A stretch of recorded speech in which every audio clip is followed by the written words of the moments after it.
Hello, everyone. My name is John Howe-Wemett. I'm the financial planner here at Generation Capital Management, and this is another episode of John's Top Tips. Today, I'd like to talk to you a little bit about your credit score. Now, your credit score is also often called your FICO score. The two used interchangeably, but they both mean essentially the same thing.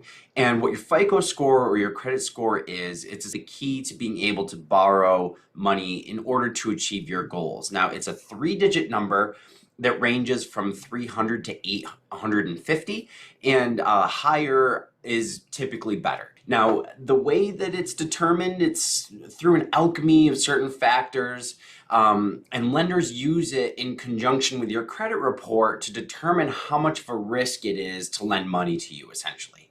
Well, that's great, but how is it actually determined? Well, just like everything that's important in our financial system, the calculation that goes into determining your credit score is really complex and not very transparent. There are broad categories that aren't very descriptive, but we'll outline them anyway. The first one is 35% of your credit score is based on payment history. Then 30% of your credit score is based on your amounts owed. And then buried inside of that is essentially how much debt you have compared to your available credit. Then 15% of your credit score is based on the length of your credit history. Typically, we want a longer credit history than a shorter credit history. And then 10% is on new credit.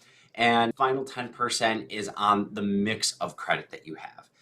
As you can imagine, there are quite a few details that go into kind of the underpinnings of all of this, but we'll leave it there for now, and maybe we'll touch on that in a future video.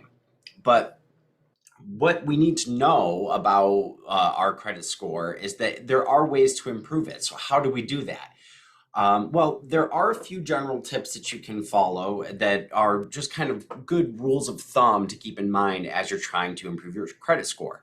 The first one is to try not to apply for loans unless you know that you need it and you're ready to take out that loan.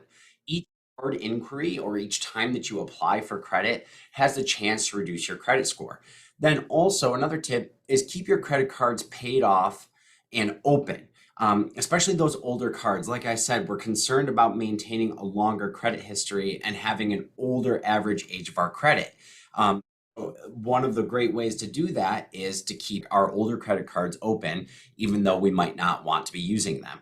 Essentially, what you can do is you can set up a small monthly subscription to go to that credit card, and then set it up for auto pay so that it's paid off all the time and you never have to worry about it. That's a good way to keep an old credit card open and keep that credit available to you. The best way to have great credit score in general is to keep your borrowing under control, keep your credit card balances low or at zero, and make sure that you make all of your payments on time.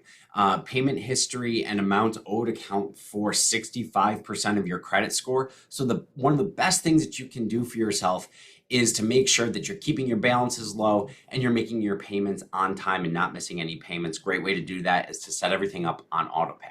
Do you have any tips that you follow? Feel free to reach out to me. My email address is jhowe@gencapmgmt.com. If you have more questions or you have concerns about your credit or your credit score, you want to find out more, you can visit our website, gencapmgmt.com, or you can reach out to me directly. You can set up a free consultation if you'd like. I'd be more than happy to take some time, sit down with you, and hear what's on your mind. Again, my name is John Howe-Wemett. I'm the financial planner here at Generation Capital Management, and this is another episode of John's Top Tips.